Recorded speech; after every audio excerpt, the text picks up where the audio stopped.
आजादी के बाद कांग्रेस की सरकारों ने जब दशकों तक ओबीसी, एससी और एसटी वर्ग को उनके अधिकारों से वंचित रखा, तो ये साफ हो गया कि न सिर्फ कांग्रेस को बनाने में अंग्रेजों का हाथ है, बल्कि कांग्रेस आज भी उन्हीं विभाजनकारी सिद्धांतों पर चल रही है जिस पर चलकर अंग्रेजों ने देश के पिछड़े वर्ग को कभी ऊपर नहीं उठने दिया।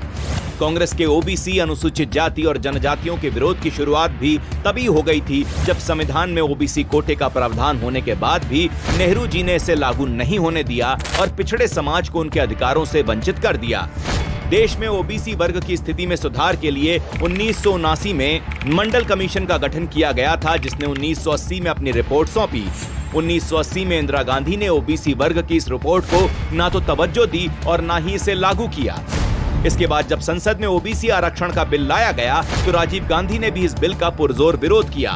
पिछड़े और एससी एसटी वर्ग के प्रति कांग्रेस के भेदभाव का ही नतीजा था कि आजादी के इतने सालों बाद भी ना तो उनके पास रहने को पक्के घर थे, ना पीने का साफ पानी था, ना तो समाज के वंचित लोग महंगा इलाज करा सकते थे और ना ही उनके बच्चों को आगे बढ़ने के अवसर मिलते थे।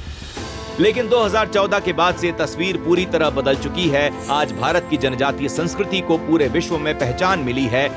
मोदी सरकार की योजनाओं से ओबीसी और एससी एसटी वर्ग के युवा आत्मनिर्भरता की सीढ़ी चढ़ रहे हैं, तो वहीं महिलाओं के जीवन में भी ऐतिहासिक बदलाव आया है और कभी पिछड़ा एवं वंचित कहलाने वाला तबका देश की प्रगति की धारा में शामिल हो रहा है। लेकिन आदत से मजबूर कांग्रेस आज भी अपने कारनामों पर पर्दा डालने के लिए देश में जातिवाद को बढ़ावा देने में लगी है।